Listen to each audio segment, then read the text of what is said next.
Innovative. Dynamic. Gritty. Determined. Warrior. This podcast is about the innovators, the leaders on the front lines of adversity, the all-around good people doing good deeds. They are the civic warriors of the world. Withum's guests are the leaders in the nonprofit industry affecting change. They try, they fail, they overcome. Through their stories, we can join forces to become civic warriors.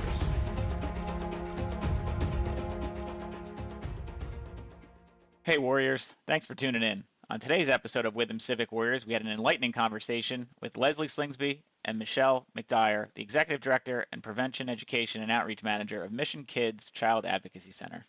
The organization's mission is achieving healing and justice for victims of child abuse by providing collaborative services, advocacy, leadership, and education. The organization provides multidisciplinary care to alleged victims of sexual and physical abuse. This episode really opened our eyes to some of the challenges faced pre and post the COVID pandemic, and we learned a lot about what a child advocacy center does and why it is so vital to the health and well-being of children and young adults in our society. Let's welcome Leslie and Michelle to the show. Thank you for having us on.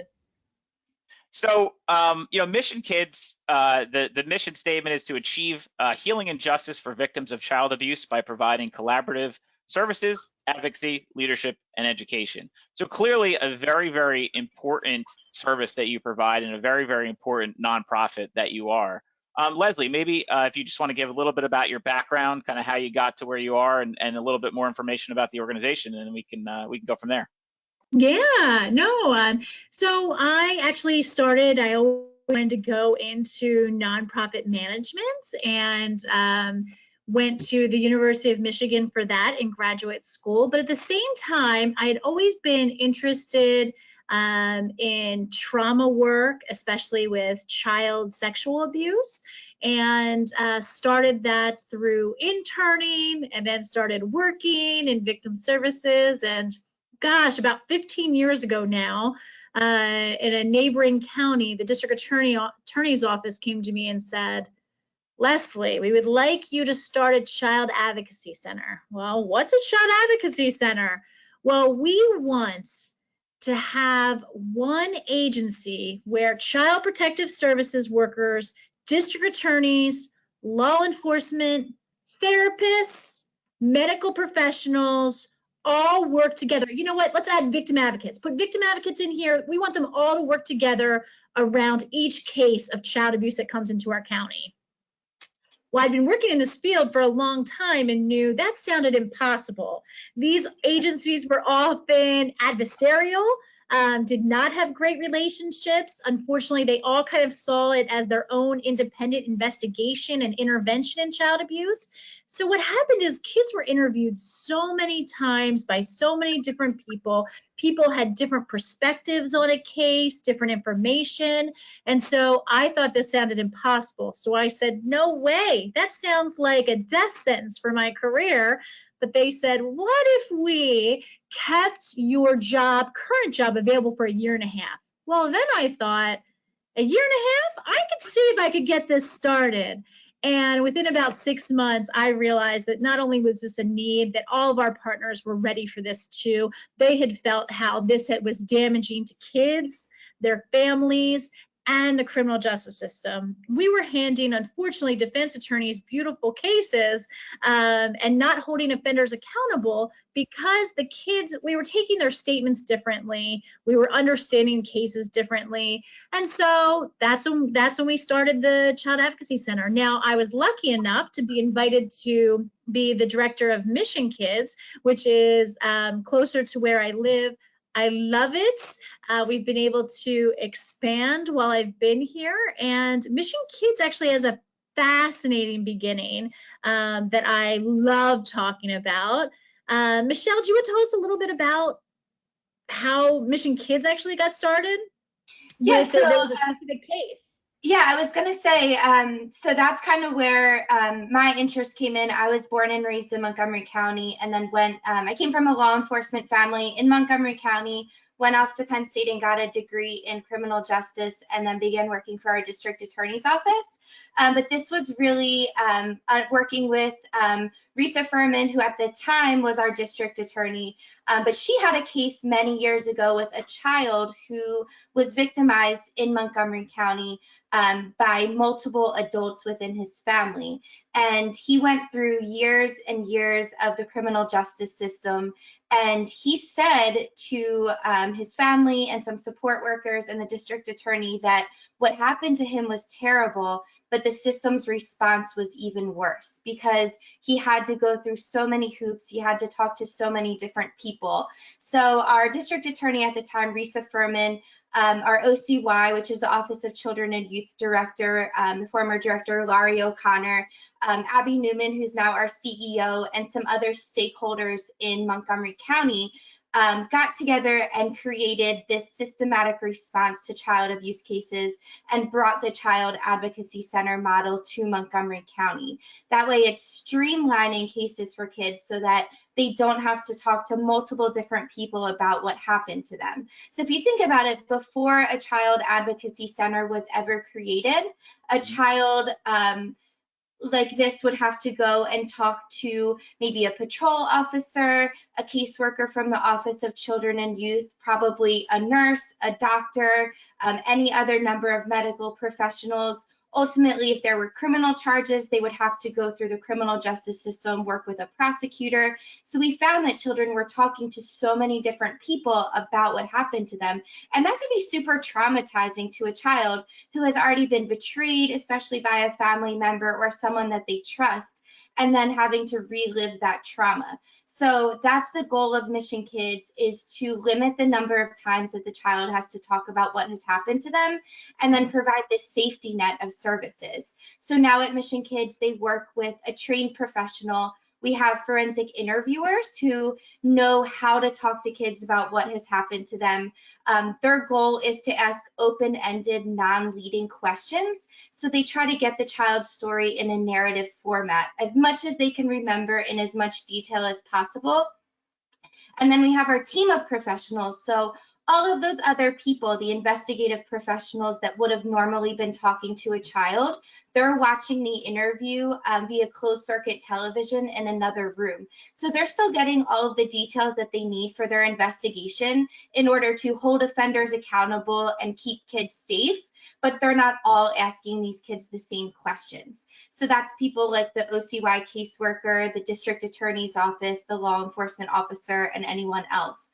So that way we're coordinating a team effort. And then like Leslie said, we bring in these victim advocates, these victim service professionals who are specially trained to work with families who are going through crisis. So I did work as a family advocate before my current job, but that's our role there, is to work with families who are bringing their kid to Mission Kids. They're going through crisis. They're probably don't know much information, but they know that their child is struggling in some way and that there's some allegation of child abuse. So we really start at square one and work with them, explaining what a child advocacy center is, explaining what they can expect and what services are available to them. And then we provide referrals to them so that they get the mental health services, the medical services, and things that they need along the way. So we've come really far in the past, I think we're at 11 or 12 years since the inception, and we just keep coming up with more ways to help kids and more ways to help our community. So it's been really cool to be a part of it. Absolutely. And I guess from your perspective too, I mean, I imagine this is, obviously a child is fragile, and what is the average age of define a child that would work with your organization? Is it? Yeah, so we serve anywhere at children the age when they become verbal all the way through 17. And so it really ranges Sure. regarding each kid in each case. Now, we have the most kids who are actually 13 to 18. So that's about 44% of our clients. 7 to 12 is the next highest, which is 35% of our cases. And then 6 and younger is about 21% of our kids who come through Mission Kids. So yeah, so we really do see all ages of children, and all, I mean, it happens in every community. No one's really susceptible, no one's really not susceptible to child abuse, unfortunately. And I know that Michelle mentioned that case that started Mission Kids. If your listeners haven't seen Rewind, they should. I think it is a fantastic documentary that really shows how challenging child sexual abuse can be within a family, and then how the system was that responded to this. He did a fantastic job, and obviously it's gotten praise from every film festival it's been in, as Esquire magazine wrote about it. I mean, it really is very, very good. It's on Amazon Prime. It's on Amazon Prime. That's how you can access it. Yeah, it's on Amazon Prime right now, and you should see the ratings on Amazon Prime. They're fantastic. No one who has watched it, and I unfortunately made all of my extended family watch it, and I think they were reluctant. Like, yes, I really want to watch a documentary on the work that you do, but all of them, most of them watched it twice. I mean, they really thought it was really well done.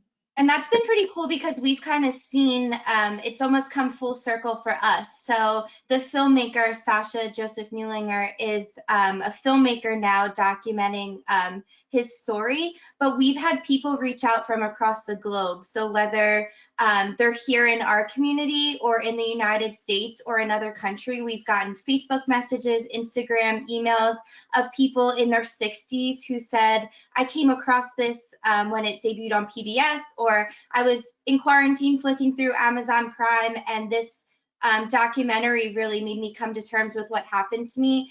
And the biggest message that we see is that adult survivors of child sexual abuse are feeling that they feel so empowered knowing that there's a better response to child abuse now than there used to be. Even when we're out at community events, we haven't been able to do that due to COVID, but being out at like National Night Out or at the zoo events or public outreach, we have adults that come up to us and say, you know what, I really needed a place like this when I was younger, and I'm so happy that there's something if my grandchildren or my children are to experience something. So to us, that is just so fulfilling and empowering to know that we really have made strides in this field to make it a better tomorrow than they had yesterday. Absolutely. Do you find that you know, children, individuals, and others that you've helped, do you find that they inherently get involved with the organization over time or after the fact? I think it definitely depends on their experience, and it depends on them as an individual. Obviously, some people are feel empowered and want to advocate, and so we've actually had so we've only been around for 11 years now, and so a lot of the kids that we helped before are now becoming adults. And so now they're outreaching. And so we've seen donations come from people who said, you were there for me. I just got a letter a few days ago from someone who just graduated from Yale and said, I'm interested in getting involved now. You guys really helped me in my childhood, and I want to tell you all about how you did, and I want to give back. And so we're actually talking to them about maybe becoming a board member, a volunteer. And so we're really excited that all of these children that we've helped are now becoming really these healthy, successful adults and are very interested in helping combat child abuse today. So it is really exciting to kind of watch this evolve. Now, not everyone who is a child abuse survivor wants to become an advocate, an activist as they grow up, but we've kind of seen a lot of people wanting to come back. That's phenomenal to hear, and I'm sure for you that's you know, A, a pat on the back, but B, makes you feel very good about the work you're doing, and makes you happy that when you were given the 1.5 year, hey, you know, see if you can make this work. I mean, you made it work, right? So from that perspective, I imagine that's what it's all about. You know, I know in our profession, my job as a partner in a public accounting firm is to get the next generation of staff to be partners. And so when I see someone that I trained they come up the ranks and then they become a partner, it is a feeling you can't describe, because it's like, wow, like, I whether I made that person a crazy person or not is, debatable, but they kind of succeeded, and you both succeeded mutually. So I think there's certainly a lot to be said about that. So those are some cool stories you told. Absolutely. I think that the people who started Mission Kids really believe that this grew into something beyond what they even imagined. And so I think that is, it's very, very powerful. Yes. Yeah. And I'm sure it's safe to say too that with all of that, and as people get older, they go through working with you guys and the different programs that you're putting on and different things that you work with them, that it just makes more awareness in general, the people that they speak to about even I'm sure there's recommendations, just the information that you're sharing and how you're bringing people into just a more broad understanding about what's going on and the impacts. That's probably thing. Yeah, I was gonna say, I think we're very lucky, given the cultural climate right now, that it's so different even from 3 years ago or 5 years ago, that people are much more willing to talk about this. And I think that survivors are even feeling more empowered to come out and share their story, because they're met with a more trauma-informed response, and that hopefully there's more awareness in our community about what's available. And I think we can't really ever gauge our impact or who our story could really impact. So even when we're out in the community talking about what Mission Kids does, or when we're doing trainings for groups of adults or children, you never know who's going to be sitting in the room who could use that, just that little bit to let them know that there is help out there, and that there is a whole systems response to help them, and that they're not alone. So I think we've definitely seen that over the last couple of years, that we've multiplied our impact, which is awesome. Yeah, and we have a few big cases to thank for that. I mean, if you think about it, 5 years ago, at our dinner tables at home, or family gatherings, no one would ever talk about child abuse. This would be taboo. This would be something that no one would really want to talk about. But then we started seeing some really big cases like Sandusky and Larry Nasser. And we saw these cases where these children could be anyone's children, right? And these were people that you would trust, a medical doctor, a coach who was very involved in charitable work. And so then we started seeing child abuse being talked about all across the country. And then we had the Me Too movement, where it wasn't so taboo. We saw how global this pandemic, before the COVID pandemic, right, was, that we realized that 25% of all of our nation's kids were going to experience some type of child sexual abuse before they became 18. And so that's when we really started seeing that people were becoming more comfortable talking about it. And then as more people are comfortable talking about it, it creates a safe space for the others. And that's when you guys come in, because then they'll seek out those organizations and look to lean on people. Absolutely. Yeah.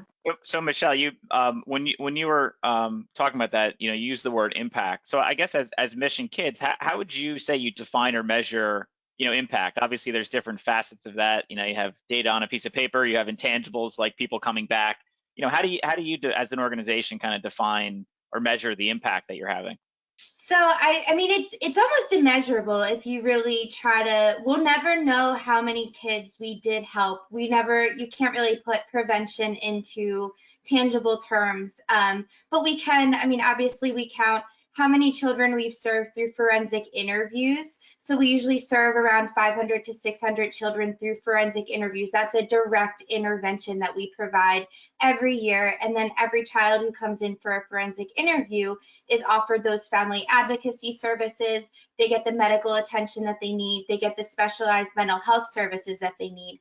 And that kind of helps them on their path towards healing, to hope that they won't be re-victimized in the future, and that their family will get the support support that they need so that they can work on their path towards healing. And then in the last couple years, we've really kind of hunkered down and focused on prevention education. So it's interesting when we're talking about the climate and people being more open to talking about this. I think it also gave us a really great opportunity to focus on prevention education. So we know that children between ages 7 to 13 are most vulnerable to abuse. And we know that the median age of reporting is around age 9. So we took that information and we really wanted to focus on kids ages 4 through 8 and starting that conversation early, giving them information about body safety, letting them know what's healthy or unhealthy or safe or unsafe, and then helping them identify safe adults that they can talk to. So we've really focused on child-focused prevention education as well as adult-focused prevention education. I can tell you just in the past couple months, just this school year, we've provided prevention education to over 2,600 kids in Montgomery County, helping them identify 3 safe grown-ups that they can talk to. So to me, that's a huge impact that these are kids that during COVID, they really have been isolated from their safe adults. They're not in direct contact with mandated reporters like teachers, counselors, coaches, therapists. Maybe they're only seeing them briefly through a Zoom call or through Google Meets during their classroom. We have kids in Pottstown that are doing asynchronous learning, so sometimes they're not even seeing a teacher every day. So we're really providing them with this information that that it is okay to speak up and talk to someone if something feels sad or scary or unsafe. So that's thousands of kids that we're reaching directly through our prevention education programming. But I think the impact, again, is just immeasurable because you never know how many kids we really have helped across the board. Leslie, do you have any other thoughts on that? Well, on the impact piece, I think it is hard to measure. And luckily, we have some of our output data, our outcome data to kind of show the difference that we're making. We're reducing trauma for kids by, if they've experienced it, we're also hoping for preventing it from the first place. But I also think the impact is that we've had more adults kind of coming forward saying, I am willing to help stop child abuse. And so, you know, Brad, if I said, you know, do you have 2 hours to go to a training on, you know, how to prevent child sexual abuse? You might get a no, just because every adult is so swamped right now with trying to balance everything and juggle everything in their life, especially during COVID. But if I said statistically, you can help me prevent a child from being sexually abused by giving 2 hours of your time, you're more likely to say, yes, I'm committed to that. And that's the outcomes that we've seen. That's the impact that we've seen, is people saying, yes, you're saying I can help prevent it just as a regular community member. And we're saying, yes. By going through this 2-hour training, we can teach you 5 ways that you can prevent your own child or a child in the community from being sexually abused, or help prevent. And people are saying yes, and people are willing to do that. So we're really excited about providing that training to people. And it's something so simple as the statistics for that are that if 5% of the adult population is trained, we can see that. So even if you think within your own community or within your own employer, if 5% of employees or if 100%, you can add to that 5% of our population. So when you put it in those terms, people are very happy to jump on board and commit to helping keep kids safe. Oh, completely. Yeah, especially with having kids. Too. I have 2 kids, and so especially, like, I mean, if you said that to me, I'd say, yeah, when and where, and sign me up. Like, there's not a question about that. All right, we'll talk after. Definitely. Talk dates. Agreed, definitely agree. Yeah, I think the training piece is key to our success in the future, and having kind of adults to commit to helping solve this problem. It's actually interesting. We've found it easier to connect with other nonprofits and to have other nonprofits say, well, stopping child abuse is not necessarily my mission. I understand how it affects children's health outcomes later on, and how those there's a big study called the ACEs study that shows adverse childhood experiences really affect adulthood in regards to their health outcomes. They are more likely to have substance abuse, impacts with the criminal justice system. I could go on and on. And so a lot of nonprofits that have other missions see that if they help prevent this adverse childhood experience for kids, that they can actually help solve some of their mission and some of their outcomes too. And so they've been easy partners for us to sell. Can we train your staff? Can we train your volunteers in this darkness to light training? And them saying, yes, we're helping to get to our 5% of the entire, hopefully, United States population trained, because then we see the number of child sexual abuse start to decline. Absolutely. Yeah. And even if you look at society, I mean, I think society as a whole has moved in a very positive direction of, you know, being a lot more open about talking about just in general. However, that trend is starting to change a little bit in a weird way, because now we're socially isolated. We're turning to something we don't fully understand, which is social media. And so I feel like it was going in a good direction. We had a lot of very positive, you know, obviously people are speaking up more. People aren't standing for abuse as much as probably they did 15 years ago. Michelle, you said you're from a family of law enforcement. I bet you were told as a kid, don't talk about your problems. Yeah, I always joke that my dad was a detective growing up, and I was so prepared to, you know, I wasn't supposed to get in a white van with anyone that was looking for their puppy or candy. I even remember my dad telling me to like kick the taillights out if I ever get kidnapped, but we didn't even talk about how 90% of the time when kids are abused, it could be someone that you know, and it's someone that you trust. So even in the past 20 years or so, that the conversation has been changing, that we're no longer teaching kids about stranger danger, but we're teaching them about just empowering themselves, about if something doesn't feel right to you, it's okay to talk about. And I think that's so different for our population of kids that are moving forward, that I'm just excited to see them as adults who can make a difference, and that hopefully they'll have a better childhood than a lot of other people had, that we can continue to help them.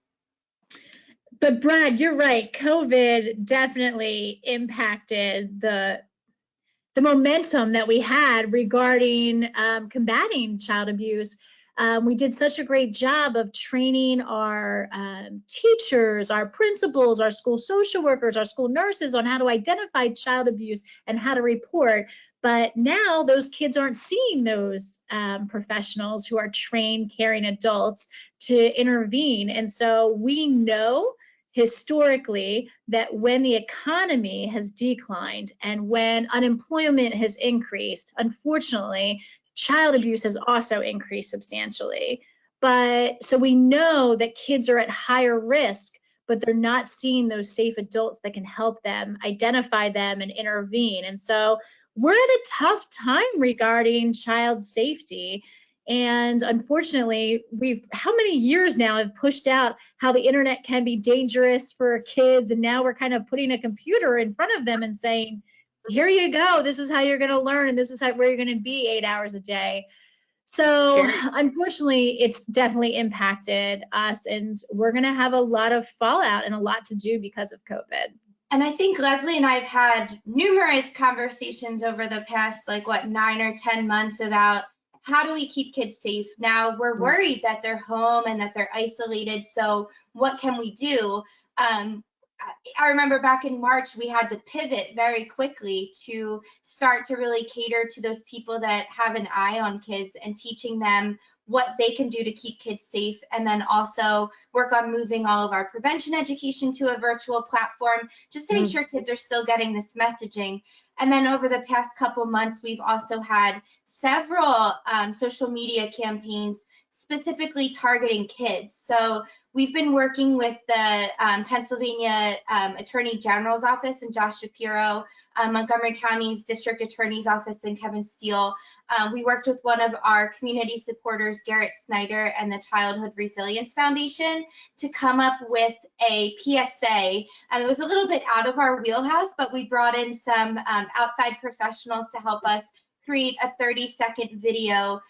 It's kids doing TikTok dances and teaching them about our state's Safe to Say program, which is a tool for kids and teenagers to anonymously report any concerns about safety or abuse, whether it's for themselves or if they're worried about a friend. So like Leslie said, we're kind of just handing over the reins. We're giving kids Chromebooks and cell phones and saying, here, now you're expected to learn on this. You're supposed to keep your social life on this. This is like your whole livelihood now. And predators know that. They know that kids are using the internet more to reach out for the sense of companionship and how to keep themselves occupied while they're stuck at home. But also kids are reaching out for help that way. So we've kind of been sharing that message with kids and teenagers that it is safe to say something. We tried to make it cool and empowering for them to reach out for themselves or on behalf of a friend. And then we've also targeted a lot of our social media messaging on platforms that kids use. So TikTok, again, is huge. Kids are scrolling through there all the time. So even if we have a 15-second promotion that we do really quick that just teaches them about consent or reminding them that it's never their fault or reminding them that it's safe to say something, it's just a quick message that goes across their screen and we're able to see who's clicking it and who's using these resources and if they're sharing it with people. So that's been really cool over the past couple months that if you asked me a year ago if that was something that we would be doing, it was so unforeseen. But I think we've almost, again, talking about impact, is increased our impact to kids that otherwise wouldn't have gotten these messages had it not been for this new norm that we're trying to navigate. And Brad and Ashley, I know it seems like we're very hip people, but we did have to rely on kids and teens to tell us about what they were using, how they were using, how did advertising work on these things. We really didn't know. Yeah, that's kind of, we've brought in some high school kids from Montgomery County who I have a senior in high school on standby who I send my messaging to, and she tells me that sounds too preachy, or that sounds cool, that's hip, that's something that I would respond to. And she's actually working on doing like a teen talk group at her high school. So just getting other organizations involved and talking about like consent and empowerment. And it's this new culture that if you asked me when I was in high school if this was something that would be around, I would have been like, that sounds awesome, but no one's going to join. And now it's something that everyone wants to be a part of, this this new conversation that it's not new, but now it's an acceptable conversation that we can have. Oh, definitely. So I have a weird question because this is something that we see in too many Netflix documentaries. So obviously like our social media platforms, and there's different ones, you know, you're on different ones. The thing I find with technology is easy to use and works really well when you know where to look, or when when the other side of it knows how to find you, right? So I guess my question is, and I don't know if you have any experience with this or if this came up at all, but do any of these social media platforms do anything to help you? Like, as an example, do they see this as a big issue because they know people on their platforms are doing X, Y, and Z?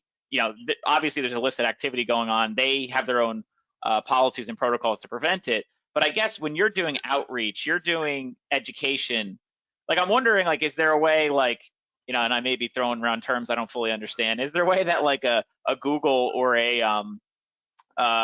TikTok can use their algorithm to find the right target for your information? And target's not the right word, but the right constituent for your information. Yeah, I think some platforms have done a pretty good job with this, with identifying. We see a lot of our tips regarding, unfortunately, child pornography or youth, we call it youth produce sexual images where they are taking video or pictures of themselves and sharing it. A lot of that is absolutely caught from different platforms and connected to law enforcement at the National Center for Missing and Exploited Youth. So I'm sorry, children, NCMEC, it's what it's called. So yes, a lot of these platforms are doing an okay job. Would I love to see them commit more time and resources to this? Absolutely. Absolutely. I'm wondering how you get them to the table to talk about it, because obviously, I mean, and I don't know the validity of anything anymore, but for a very hot minute, you saw a lot of news about like a place like a Wayfair, and it was like, hey, Wayfair is doing all this crazy stuff, and you know, you actually went in and did it. You're like, wow, a pillow is $8,000. Like, is this legit? Like, what is going on? And then all of a sudden, it's gone. You never heard about it ever again. And I'm just wondering, like, does that stuff get like nixed before it even hits anybody? Like, and from your perspective, you're right. Like these social media companies have a lot of influence. And if anyone hasn't seen The Social Dilemma, go watch The Social Dilemma on Netflix, and you'll say, I'm not sending my kids outside my house, nor am I giving them a phone. I'm going to go take a sledgehammer to my Wi-Fi in about 7 seconds. So that's the problem that we face a lot of times with awareness and education, is that you are, Brad, one of the number one dads that I see that they say, after this training, I'm creating a bunker. I'm never letting my kids out. I'm like, that's not the point of this training. It really is on us as adults. I've seen comparisons of when a child turns 16 and you're teaching them to drive. You're handing them this like 2-ton vehicle and you're teaching them the rules of the road. And now when kids are 7, 8, 9, you're giving them iPads, cell phones, Chromebooks. It's the same thing. You need to teach them the rules of the road, but then you also need to check in every so often. You can't, I mean, a platform like TikTok might require that you check a box that you're 13, but that doesn't mean that that everyone on that platform is the same age as you, or that everyone has the same intentions as you. So there's a lot of education that we need to provide to kids about sharing your location, sharing personal details, sharing images of yourself. We encourage parents to create like an electronic agreement. So saying that I agree to these rules of the road almost in using these electronics. And if I don't, these are going to be the consequences. And another conversation that we've been having, Leslie and I have talked about a lot of times, is it's almost like those sex talks that they used to give of like, don't have sex. Well, if you know that kids are still going to do it, you need to provide information about how to do it safely, or information about health and safety. So it's the same thing about the internet. If you know kids are going to be using the internet, even if you can't say don't use the internet or don't send pictures of yourself, but teaching them about how it could get into the hands of the wrong people, or what you could put yourself at risk to. So just teaching them a little bit more about how to be like a responsible global citizen online. We see it even starts with conversations about bullying, and teaching kids that kind of information. So it's a whole new era that we're trying to navigate, but it's definitely a responsibility of all adults. You can't just hand your kids an electronic device and then never check in on them and see what they're doing. And let them know that you're going to be checking in on them. Let them know that you're holding them responsible, saying, you know what, you're 13 years old. I trust you to use TikTok, but I need to make sure that you're using it responsibly. I need to make sure that you're respecting other people. And I also want you to know that it's okay to come to me if you're unsure about something, or if you see something that's unsafe or makes you worried about a friend. So creating open dialogue with kids is really important as well. And Brad, I don't know exactly why those false stories or narratives were being created about Wayfair and things like that. I can't explain why that happened, but for a short time there, we were getting a lot of false stories about sex trafficking. And I agree that we have not uncovered the business and all of the big operations that are behind some of these networks and how this happens. But we can say those were false narratives, and I'm not sure exactly why they were created or how they were created. But I mean, most of the local stories about sex trafficking, I'm sure those big networks exist, and we're seeing some of those stories happen in Florida, where there were big, high-profile, powerful people, unfortunately, exploiting children for sexual purposes. But sex trafficking, unfortunately, is not that glamorous or international really on the average level. It really is at-risk children running away and trying to survive, or parents encouraging their children for financial reasons or for survival, things like that. That's what we see more of, to be honest with you. We have a lot of misinformation that if anybody asked me what one of the toughest parts of my job is, it would be just overcoming the misinformation or the untruths about child abuse. So one of our education pieces that we do is about human trafficking. So we have a grant called the STOP grant across Pennsylvania that was provided by the Pennsylvania Commission on Crime and Delinquency. So we're working with over 20 agencies across Montgomery County to come up with a better response to human trafficking. And one of those pillars is education. Yesterday, I was just working with a community agency in Montgomery County about, they provide like community connections. So people call in, they had a lot of calls about COVID, but they also work with the homeless population. They work with people with substance abuse disorders. And they say, I see people on the streets who they will exchange a sex act for a place to stay at night. And human trafficking is exchanging a sex act for anything of value. So that could be a McDonald's meal. It could be a place to stay at night. It's not always, like Leslie said, these glamorous, well thought out $8,000 pillows that are named after a child. Sure. So, I had 3 friends text me about the Wayfair scandal because they know I'm a big Wayfair purchaser. And I was like, that's not true. Trafficking looks totally different here. And that's what we're working on every day. So it's really important that we continue to provide this information to people and tell them what it really does look like. And people that you might come into contact with, like, what are indicators? What are red flags? Who are the people that are vulnerable to this? And it's an uphill battle, but I think I'm just happy that people are talking about it and they're willing to listen, and that at least they're coming to us and saying, is this true? On our social media, we share a lot about the untruths and the misinformation so that people know, because it really is a detractor from the real issue that we're talking about of what we're seeing here in not only Montgomery County, but in the Philadelphia area and across Pennsylvania. So it's really important to share that information. And we're just happy that people are at least talking about it. Yeah.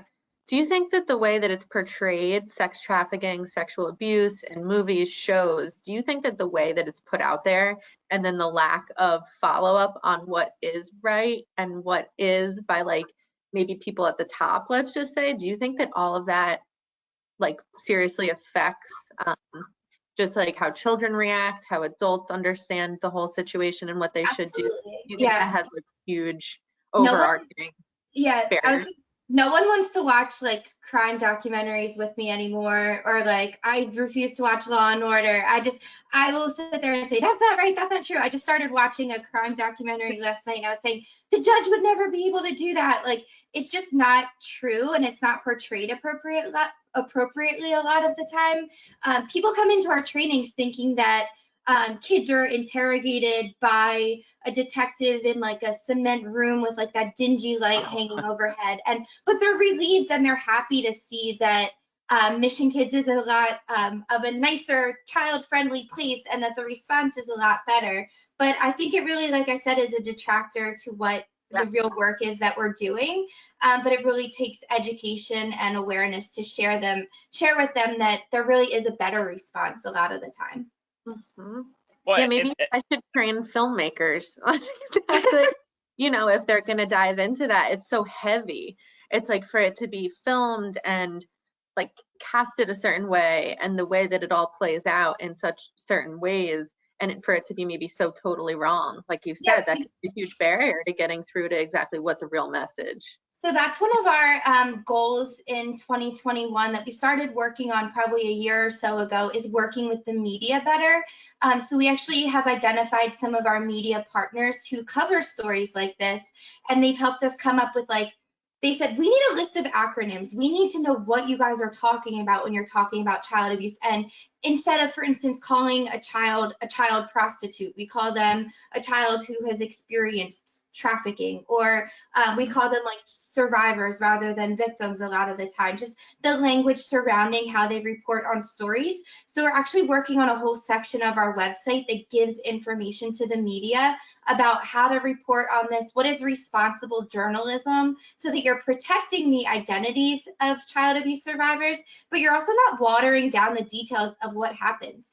It's different if you say that a child has been hurt rather than like what has happened to a child, so that people know the reality of what's going on. So we found that that was a hole and a gap of services, and it's so important about how we talk about this. And I think the media plays a huge role in there, and we're really lucky that media personalities in the Philadelphia area have really stepped up to the plate and said, we want to do this and we want to do it right. So they've partnered with us. So we're excited about that. That's amazing, because I'm sure it's such a slow, steady, consistent like work that has to be done, just with even getting people comfortable enough to know that it's okay to speak about, and then how to talk about it so that it's beneficial to the community. Absolutely. I think it shows like when SEI came out, it unfortunately changed our entire community and how they looked at these cases. So our jurors want this forensic evidence. They want blood, they want DNA, they want fingerprints. And in child abuse cases, that's not what it looks like. Kids, one, don't tell right away. It just unfortunately, because of the crime, the specifics of it, the shame, the guilt, the coercion that happens, kids don't tell right away. So we don't have all that beautiful collaborative evidence to show to a judge and jury. And shows like that have really frustrated our system, because we have these community members have these expectations on what we should be able to present in cases. And that's not what we have. We normally have two people who were there, and one's a child and one was an adult typically. Now, in 25% of our cases, it's actually a child and a child, but there were two people there, two witnesses. And I think that's really hard for community members to understand. And a lot of us still want to believe that we can pick out who would do this to children, that somehow we know from our senses, this is a good person, this is a bad person. And I think that's still pretty hard for us to accept. Yeah. I was actually a few years back now, and I can't tell too many details, but I actually was chosen to sit on a grand jury for my county. And exactly what we're talking about is something that was brought to light, probably with everybody in the room, specifically myself, with how many cases of child sexual abuse, and almost all of it, from what I can recall, was family members. And I just remember being very disturbed about the whole situation, but the reality of it too is that, that is the reality. That is the reality. And when you're kind of faced with that, maybe initially it is a little bit of a shock, but then you walk away and you say, okay, I'm better informed. And now you can go about your perspective on the whole situation differently. And that totally changes things for sure. Absolutely, it changes things. I mean, and sometimes people would say not for the better, but it's a more accurate view, unfortunately, of society, and people can ask more informed questions. But that sounds like an exciting opportunity. I'm sure it was heart-wrenching and difficult, but I'm glad you're able to serve. Yeah, absolutely. But it did. It just brought a totally different, maybe not totally different, but you had a clearer perspective, I should say, about really what's going on, and how a simple, hang out with a family member in these cases turned into something that was way more detrimental. So just, these kids to be gaining the understanding, and the family members, that's like the foundation of their youth. And then, like you said, as they become adults, then they feel more confident to bring up other things. They can face adversity with their own very clear perspective on what's right and what's wrong. So. And that's one of the things that we train adults, is that you're never going to know who could be a threat, but it's about how you teach your kids, what you talk to them. So when we talk about, again, that 90% of the time children know the person who's abusing them, you can't look at your inner circle and pick out who might be a risk to your child, but you can give the same rules across the board of these are the rules around my child. Like this is a safe way to communicate. I check my child's phone, or emails go to all of us if a coach is communicating with them, or telling them like there's a strict curfew, or my child doesn't use a technology device after a certain time, and just letting know adults, these are the rules with my kids, this is what I expect of them to behave responsibly, and this is how I expect other people to interact with them, and it holds everyone accountable. So it's just the conversation needs to change. Yeah, it seems like it's going in a good direction. I think so. Yeah, we're on the up and up, I'd say. It is, and I think it just based on all of that too, it just shows how important and integral the education side of things are. And from what I see, just like as you said, like misinformation that's out there, and how I mean, the first point of access for everybody right now is either the internet or their phone. It's not someone taught. And so as a parent, like you have a responsibility to be the first source of information and hope that your kids trust you enough that you are the trusted source of information. Because, even as we just talked about, I mean, there's so many misconceptions in society on a lot of things. There's so many, things that come up that, different, media outlets place different emphasis on. And if that's the media outlet that I'm exposed to, that's what I'm going to believe. If that's not the one I'm exposed to, that's not what I'm going to believe. And so I feel, as a parent, I'm lost right now. So we'll have to talk after this and figure out how to get me unlost. But that's what we're here for. But still, I mean, I struggle with it. I mean, I don't know what to believe half the time. I'm looking at stuff, and you know what I did? I deleted my social media because I'm like, this is pissing me off. Yes, absolutely. It was just frustrating me to be on. I'm like, the things that it's recommending to me, I'm just like, stop recommending this. And it's like, unless you know what you're looking for, you have to use it as a tool. You have to like my YouTube or whatever. I have to go on YouTube. If I want to look up a video, I need to go in there and search it. I don't need to scroll it. And like, to me, that's the lesson I learned over the last year. No scrolling. Go in there and find what you want, and then stop using it. Yeah, and sadly, kids don't have that wherewithal or know when they need to limit themselves, or know when to, practice self-care and take care of themselves. So that's an important lesson that you could help and teach your kids about when it's too much or when you need a break. We always tell parents they need to take care of themselves, and kids mimic what we do. So that's really important. Certainly is. So as your organization, if I were to ask you, or if our listeners, heard in, where would you say your organization, how can the public help you? There's certainly different ways that, you help the world. How would you say the public can help, Mission Kids? What would you say on that? Yeah, I would say the public can do a few things. One is go on Amazon Prime, watch Rewind. It will be I promise, a good 2 hours of your time. I think you will find it interesting, insightful, and accurate. And it really talks about how we started and why child advocacy centers are so important. The second thing is, I would say, engage on social media, engage with us. I know, well, unless you're like Brad and can really get rid of social media, I guess that would be my first suggestion. But the second one is, if you're on social media, engage with Mission Kids, share the information we're talking about, because we want to engage parents and the community member to talk about how we can prevent this happening from children that we truly love and care about. And the third thing is, I would say, absolutely get trained. You are an adult listening to this. There is an absolutely evidence-based way that you can help prevent child sexual abuse. And how many people can say that? That they, in 2 hours, can actually take a step to preventing that happening from, again, kids that they really care about in their community. So those are the 3 ways that I would say that they can help right now. Absolutely. Michelle, would you add anything? Follow us on social media. If you're not someone like Brad, just follow along with the resources that we have. But I think awareness is key, and that's like an overarching theme of what we've been talking about today, is that this isn't something that we can talk about enough, and we're just so grateful that there's a platform that you've given us to talk about, and you never know who your words or your resources could impact. So we're really just hoping to continue sharing with our community. That's wonderful. So let me ask you a question about getting trained, because clearly clearly one person on this needs to. So how would I do that? Is that a go to your website? Is that a reach out to you? Yep. So if you visit our website, it's www.missionkidscac.org. I'm sure you'll share that. But there is a section of our website with prevention education. We provide, again, our darkest to light training is 2 hours. That's adult focused.